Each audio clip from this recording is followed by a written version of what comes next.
it is America's most private organization, with mysterious meetings held behind closed doors, and a membership that includes the most powerful men in America and the world.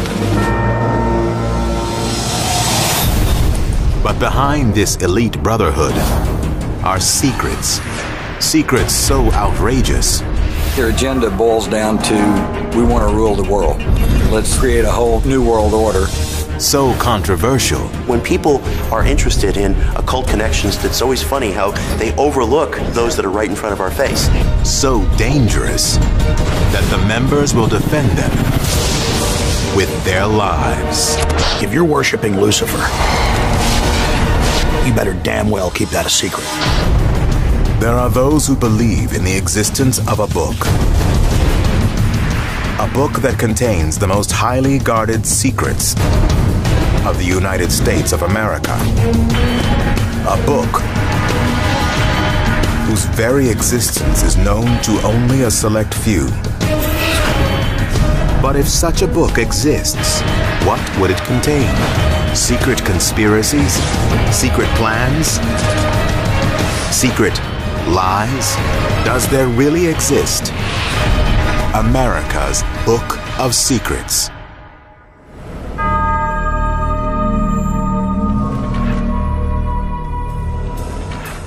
Cannes, France, November 3rd, 2011. President Barack Obama and other world leaders arrive at the 6th meeting of the world's 20 major economies, known as the G20. At recent summits in London, Toronto, and France, thousands engage in violent protests. But why? What are they so afraid of? Officially, the members of the G20 meet to discuss, plan, and monitor international economic cooperation. But is there another, more secret reason? Among the protesters are those who believe the group's real intention is to form a single global economically based government, otherwise known as the New World Order. An order directly connected to something even more secret: Freemasonry. The Masonic system is just one vein of that overall system, and their tentacles stretch into every town, every city of this planet. For centuries, the Freemasons have been believed to be the architects behind the world's greatest international conspiracies. Members include industry titans, visionaries, world leaders, and presidents of the United States. Freemasonry in the 20th century is sort of a who's who of industry, politics, government. Go into any industry, any branch of government, and you find prominent Freemasons. So Freemasonry is almost like a gallery of American development in the 20th century. Today, there are an estimated 6 million Freemasons worldwide. And there are those who suggest the Freemasons are perhaps the most powerfully rooted in the United States of America. 14 of 44 U.S. presidents have been Freemasons, including 7 in the 20th century alone. They include William McKinley, Warren Harding, Howard Taft, Theodore Roosevelt, Franklin Roosevelt, Harry Truman, and most recently, Gerald Ford. But who are the Freemasons? And where did they come from? The origins of Freemasonry are in many respects shrouded in mystery. It's probably the only organization in modern life for which that's really true. Freemasonry is the world's largest, oldest, and best-known gentlemen's fraternity. Mythologically, it started during the building of King Solomon's Temple, and maybe even before that. This is very important because this is where you see the roots, the real roots of modern Freemasonry. The Egyptians were great builders, stone builders. And obviously their two greatest achievements in stone building were pyramids and obelisks. It is no coincidence that pyramids and obelisks are used as symbols in the rituals of Freemasonry. Freemason meaning free builder. Here we're not talking anymore only about building structures, physical structures. We're talking about building your own inner temple. So the building concept is very important, and that is why there is strong association with ancient Egypt.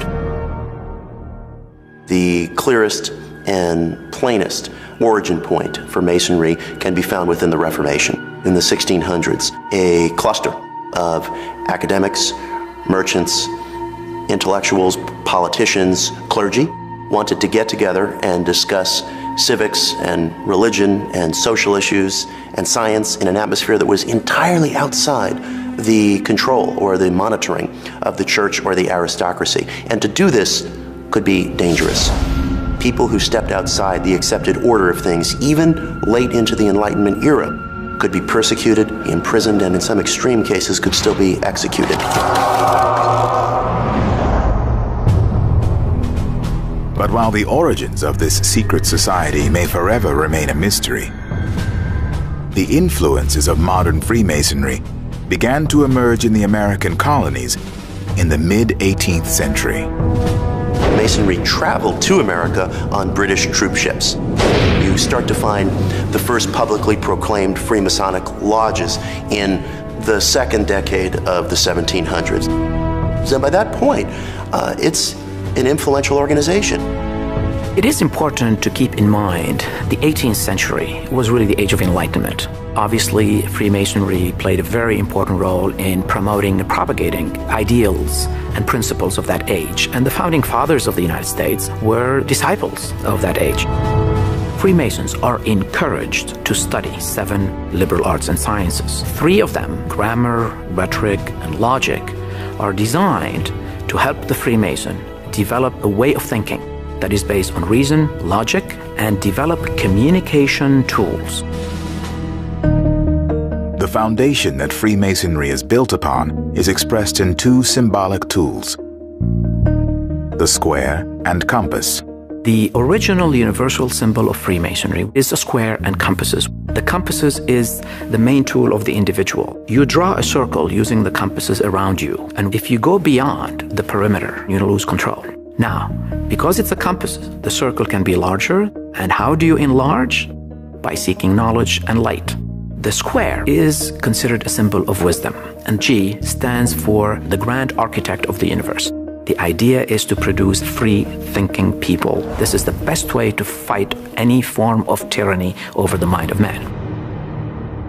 By the mid-1700s, Freemasons in the American colonies were regularly meeting in secret, assembling in woodland cabins, country barns, upper rooms above taverns, anywhere they felt their secrets were kept safe from the untrustworthy public.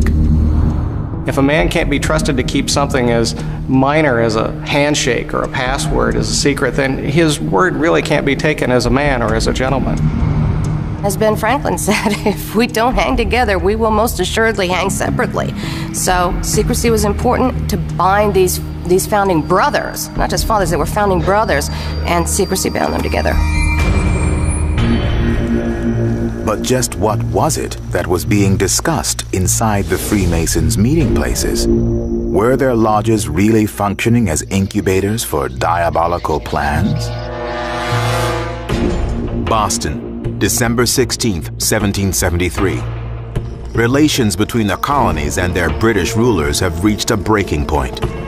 The Sons of Liberty, a group dedicated to protecting the rights of colonists against English oppression, convened at the Green Dragon Tavern and ignited the most infamous act of rebellion in history. Ground zero for the revolution was in Boston at the Green Dragon Tavern, and in the 1760s it was actually bought by St. Andrew's Lodge. So the tavern was actually owned by the lodge. Paul Revere happened to be the master of his lodge in Boston, which met in the Green Dragon Tavern. By simple coincidence, that's where the Sons of Liberty also met. Interesting. the Boston Tea Party was planned at the Green Dragon Tavern with lots of men who were members of St. Andrew's Lodge. St. Andrew's Lodge was supposed to meet, and as a matter of fact, in their minutes, it actually says meeting called due to lack of quorum because they were out dumping tea into the ocean. Could the taxation protest, known as the Boston Tea Party, have been a step towards a larger agenda?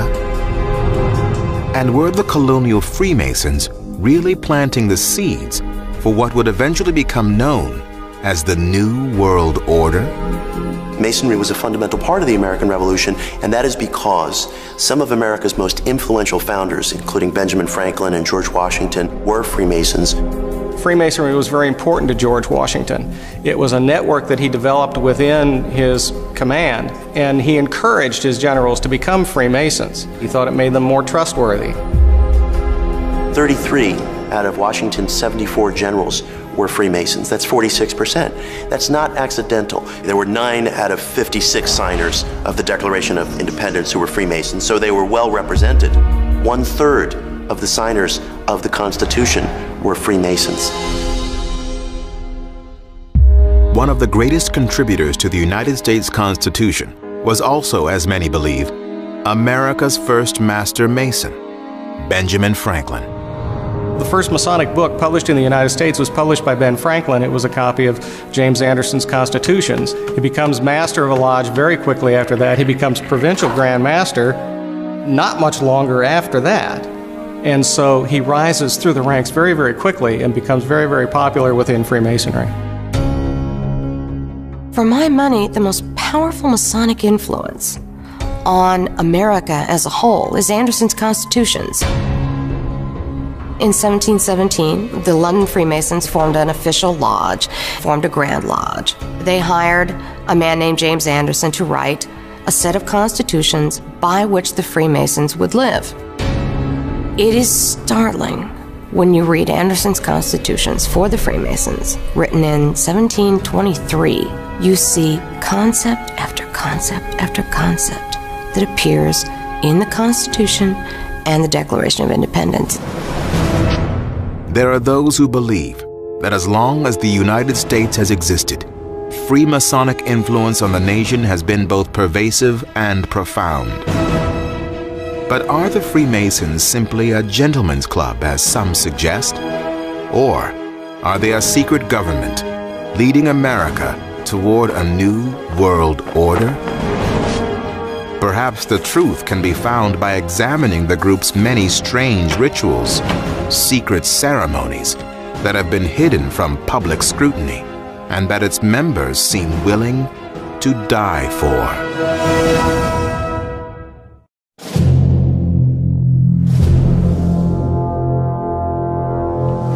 Fredericksburg, Virginia, 1752. A young man of 20 is blindfolded. His name is George Washington, and he is about to take the Freemasons' blood oath of secrecy. His initiation was done very much the way initiations are done now. He was blindfolded, then he was led into the meeting room, knocked on the door 3 times, and when the door was opened, he was received on the point of a sharp instrument against his naked left breast, and then once that was done, he took the obligation at the altar. And then his blindfold was removed, and he finally was allowed to see all the men in his lodge, and they were all pointing their swords right at him, which was to reinforce the obligation that he had taken, that he better not reveal any of the secrets of Freemasonry. Even today, candidates for membership in the Freemasons are subjected to secret rituals. When you enter a lodge room, you enter what's called the Tyler's room, and there's an officer outside called the Tyler who's armed with a sword, and yes, you have to give him a password and the secret handshake. We really do have a secret handshake.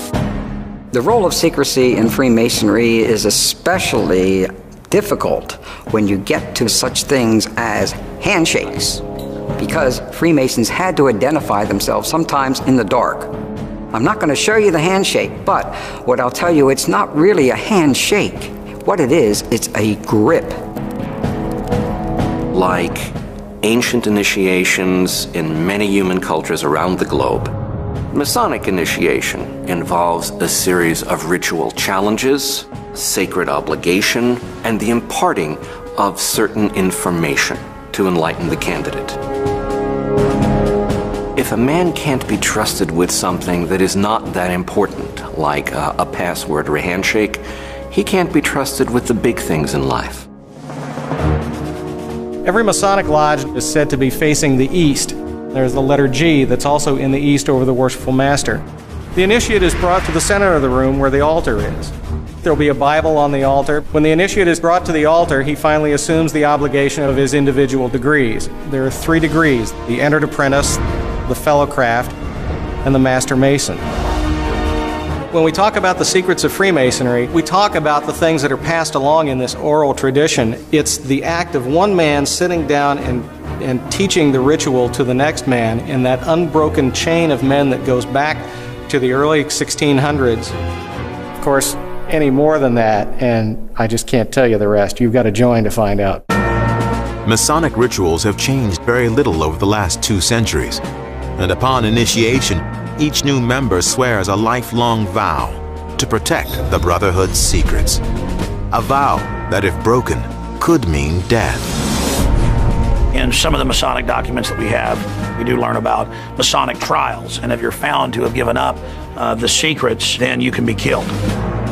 People were rumored to have their throats slit, hung, forced underwater until they died. What goes on behind the doors of a Freemasonic lodge involves ceremonies in which people will be reminded of the ever-hovering presence of death.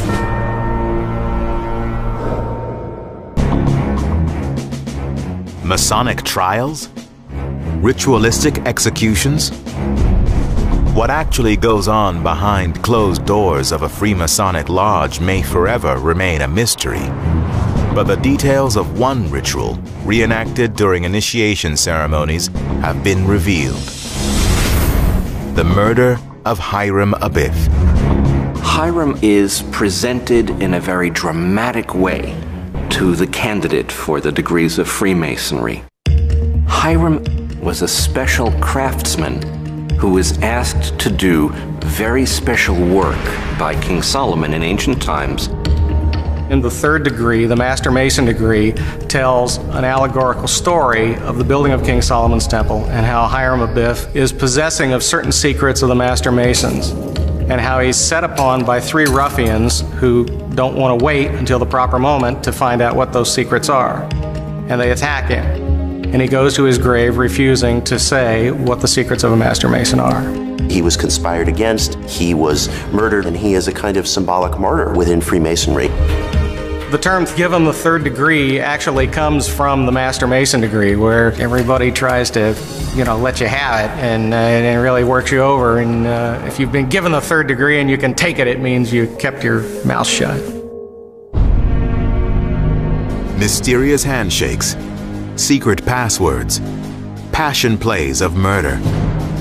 Are these merely harmless practices of the Freemasons, or ancient rituals designed to confuse the uninitiated? We've got all those different degrees, and most Masons believe that it only goes up to the 33rd degree, but we have seen clear evidence that people can go higher than the 33rd degree. They've been doing it for thousands and thousands of years, and even their own members don't have the whole image. The average Mason believes there's only 33 degrees, but once you become a 33rd degree Mason, you learn that there's actually 360 degrees. Within Freemasonry, you've got a huge outer circle of membership. They're in there for the fellowship, and then you've got a small inner circle that really is privy to some of the inner secrets. But if you ask a Mason about these 2 circles, he's going to tell you no, because he's either a member of the outer circle or he's a member of the inner circle, and he's taken a blood oath never to reveal that fact. Inner circles? Guarding inner secrets?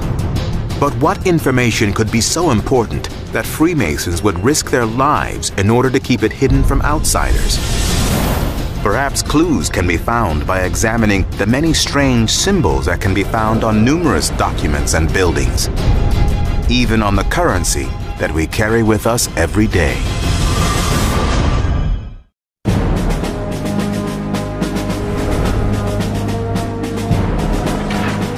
It is one of the most important documents ever written. It is the very foundation of our government.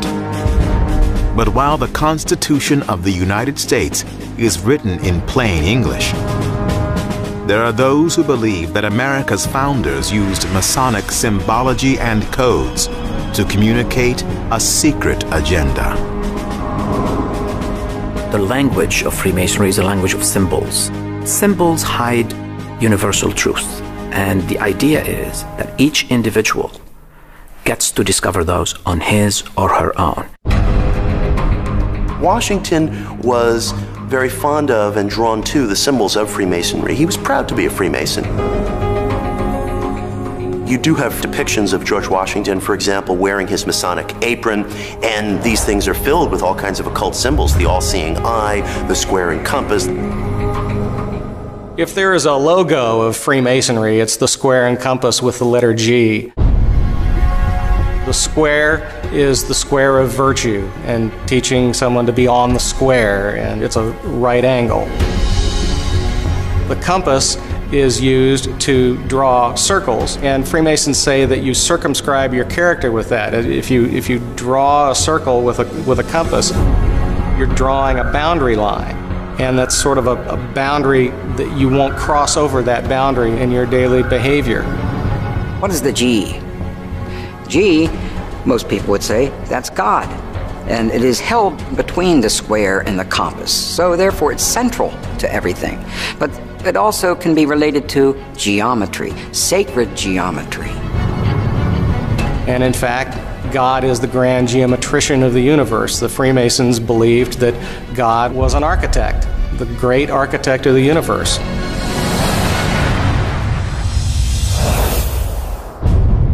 To this day, one of America's most recognizable symbols, the Great Seal of the United States, remains shrouded in mystery.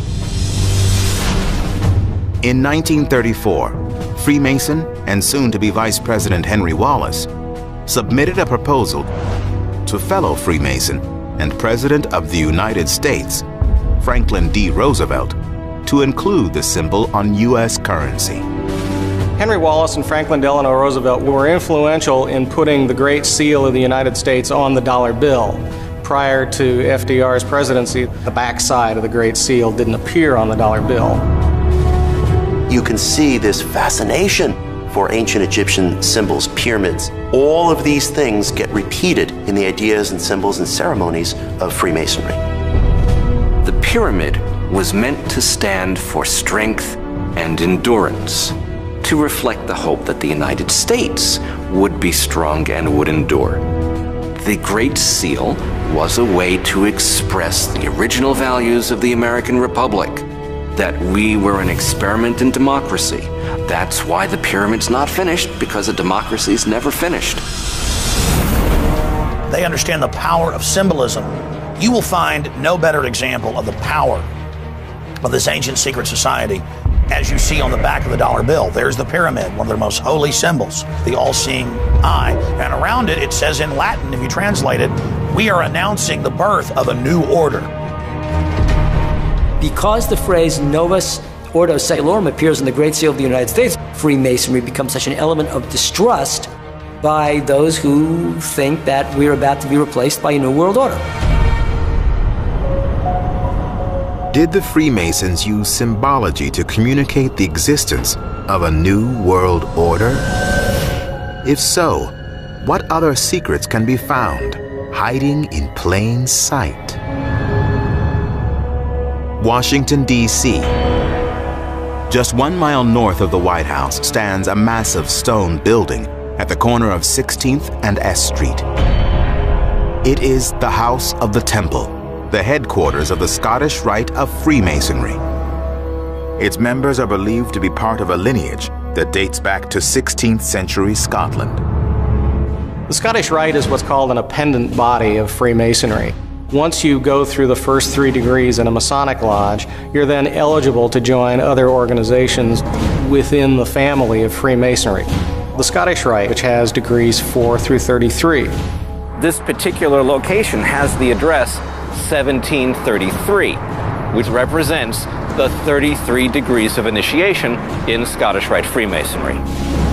The big secret is the address actually came out to 1733, even though that isn't actually where it is in the plan of the city, because they wanted 33 as part of the address.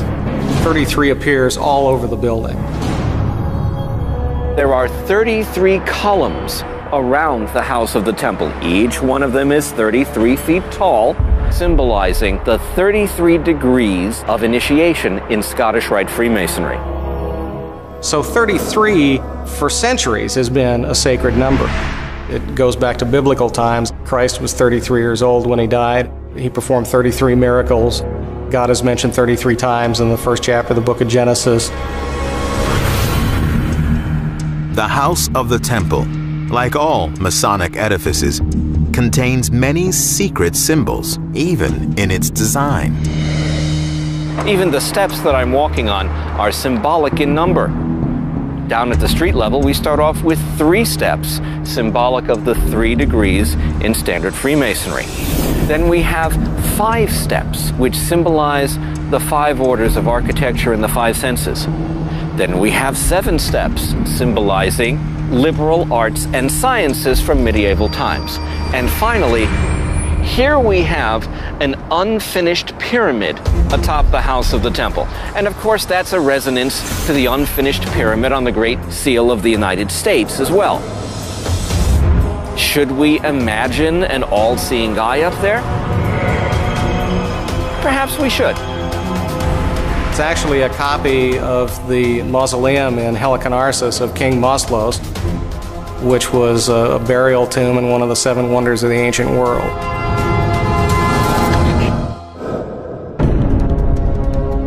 Buried deep within the House of the Temple lie the actual remains of a man who many consider one of the most important and controversial figures in all of Freemasonry, Albert Pike. He was a Confederate officer, a general, and he wrote a lot of writings that have since been made public where he talks about the god they worship is Lucifer. We've learned a lot about the inner secrets of Freemasonry through Albert Pike. He wrote the word Lucifer twice in his book, Morals and Dogma, and he's talking about the origin of the word Lucifer as meaning bringer of light, and saying, isn't it interesting that the term bringer of light came to mean the prince of darkness? Somehow over the years that's been translated into saying that Albert Pike somehow brought Lucifer into Freemason rituals.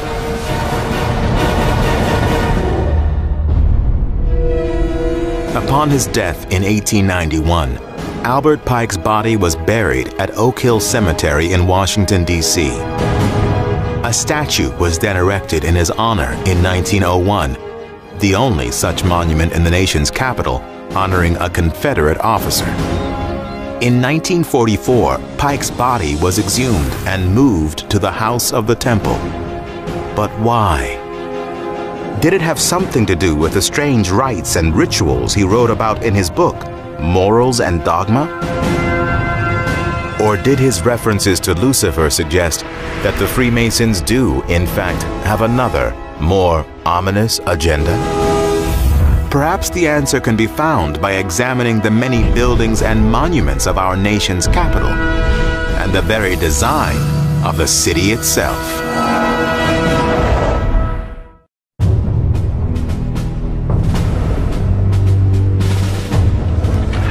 Alexandria, Virginia, 1791.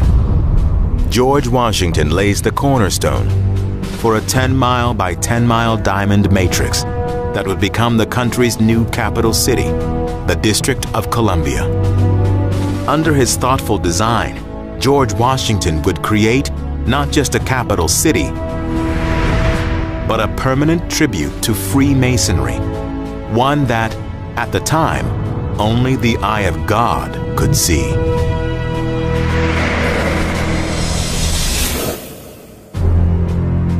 When Pierre Charles L'Enfant and George Washington sat down to design the city of Washington, they were starting from nothing. They were starting from scratch. And they wanted the city to be an absolute rational, living plan of geometry. They were living the precepts of the Enlightenment. And all of this grew out of Freemasonry, of this fascination with science and logic and philosophy and symbolism, and all of those things came together at the design of Washington, D.C. Architecture is at the core of the Masonic religion. And that's where they got their political power and money in the past 3,000 years. And so, if you have a religion based on architecture and the great architect of the universe, you're going to try to build a fabulous Masonic city. And that is exactly what Washington, D.C. is. No other capital city was designed with the idea that it should reflect through symbolism a philosophy of governance. That's what makes Washington, D.C. unique.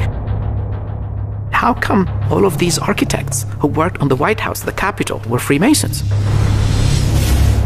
In 1793, George Washington, clad in full Masonic regalia, presided over the laying of the cornerstone for the U.S. Capitol building.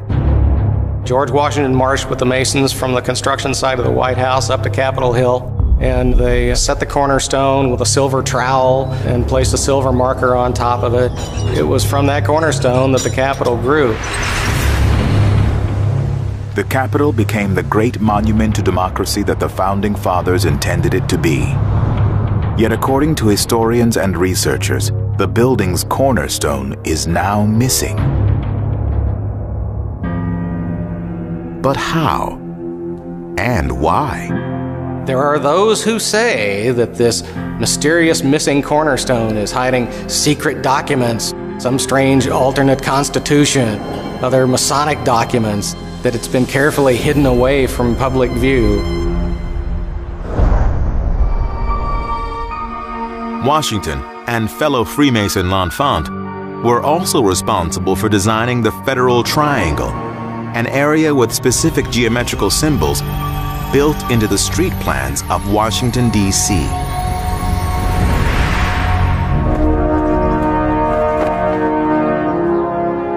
I am standing in the middle of America's sacred ground. I have the Washington Monument right behind me, the Statue of Libertas on top of the Capitol Dome to my right. And I have a clear look at the White House from this spot. The Founding Fathers wanted this to be a statement in stone of American values. They wanted to make sure a particular set of doctrines were going to be visible for thousands of years. Pierre Charles L'Enfant realized that this triangle of three buildings was really key to establishing the new order of America. So therefore it's central to everything. There are symbols hidden in the layout of Washington, D.C. First you had a grid, horizontals, verticals. Then you had the streets on angles. When you start laying angles over top of grids, you're going to come up with all kinds of symbols. The Masonic symbols are everywhere, like signposts. It says, "We are announcing the birth of our new order." Further investigation reveals another occult symbol traced directly into the streets of Washington, D.C., a pentagram. And its southernmost tip points directly to the White House. One of the recurrent occult symbols that you'll find within Freemasonry is the pentagram, the five-pointed star. People look at the pentagram today and they think there's something sinister about it. That wasn't the intent at all.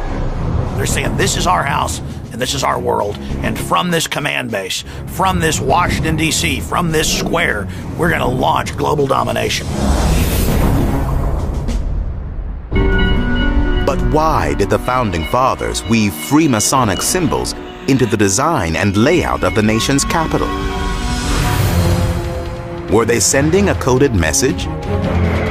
And if so, to whom?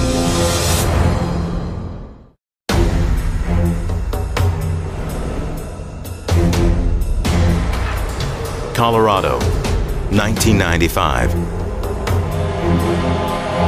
After years of delays, construction of the Denver International Airport is complete. It is the largest international airport in America, third largest in the world. Above ground, it encompasses 53 square miles, or 2 times the size of Manhattan. But below the surface, some believe there is a secret city stretching down into the depths of the earth. Denver International Airport, some people have these conspiracy theories that it hosts an underground military base that's supposed to be a launching point for the New World Order.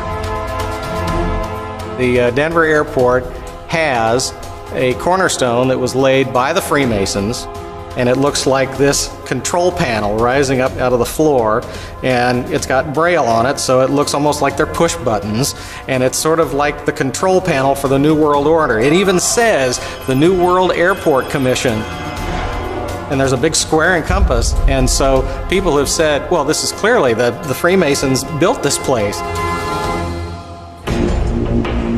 Could there really be a secret city hidden below the Denver International Airport? And if so, will this be where the Freemasons intend to launch their so-called New World Order? Perhaps the writing is literally on the wall. You have a mural that shows this soldier in a gas mask with a scimitar stabbing a dove, and this endless chain of dying women and babies going out from under it. It's just horrific. There are scenes of ruination, war, corpses of babies, people fleeing underground, a plague, death, Nazism, dictatorship, the coming of a new world order. Do the Freemasons believe in a predestined apocalyptic event? And is this what the Founding Fathers have been preparing for since the Declaration of Independence? There are those who believe. The answer is yes. And some suggest the Freemasonic view of the future came from another secret society rooted in Europe at the time of the American Revolution, the Illuminati. A university professor named Adam Weishaupt formed a group called the Illuminati. And he set it up to be a very secret society and to operate very secretly. Part of the organization's plan when they were founded in 1776 was to join and infiltrate Freemasonic lodges. The way it worked was he would talk to one person, that one person would contact one person. And that way people down the line had no idea who was at the top or how to get to them or what the real purpose was. But somewhere at the top of the heap is somebody who has an agenda. And the early founders of the Illuminati were deep and great admirers of the American Revolution. They believed in religious liberty. They believed in free thought. But the fact is, within 8 or 9 years of the Illuminati's founding in 1776, the organization was outlawed. So you see a split in Masonry. You see 1776 as the same year that the Illuminati is launched and then spreads and grows. But simultaneously, events in 1776 lead to the Declaration of Independence. And we have letters that George Washington wrote warning people about the Illuminati trying to emerge and take over all of Masonry. Historians suggest the Illuminati actually infiltrated Freemasonic lodges in the United States by the late 1700s, just as the Founding Fathers were drafting the U.S. Constitution.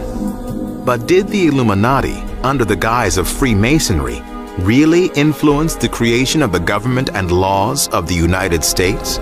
In a 1792 letter to a friend, George Washington said he had absolutely no doubts that the doctrines of the Illuminati had spread to the United States. He said, no one is more assured of this than I am. The most basic tenet of the Illuminati is that the end justifies the means. And this is what makes them so dangerous, because they'll say anything, pose as anything, and yet they cling to their own doctrine. You see now the Masonic orders that dominate our globe. This is an Illuminati planet now. They are the inner group, or the enlightened ones, or the top of the pyramid. They have the secret knowledge. They are directing the world. They are keeping secret their incredible wealth. They're keeping secret their political power. This is the biggest secret of all in America's Book of Secrets, beyond anything. And the secret of the Freemasons is that there is a coming of a new age. It's a big secret in plain sight. As for a book of secrets that contain the secrets of the fraternity that have been passed down through the ages, there really aren't any, because Freemasons promise not to write, print, paint, stamp, stain, cut, carve, hew, mark, or engrave any of the secrets of the fraternity. Freemasonry will always remain the granddaddy of all secret societies, the greatest of all of them, the most international of all of them. And Freemasonry will remain a society that has a very powerful political impact. But despite all of the conspiracy theories and all of the secrets, these facts are clear. Prominent Freemasons helped spark the American Revolution. They helped create the United States of America. Their fingerprints can be found all across the country, on sacred documents, on monuments, and even embedded in the streets of our nation's capital. They are a brotherhood of secrets, and they will protect those secrets with their lives. But why? What is the Freemasons' ultimate plan? Perhaps only time will tell.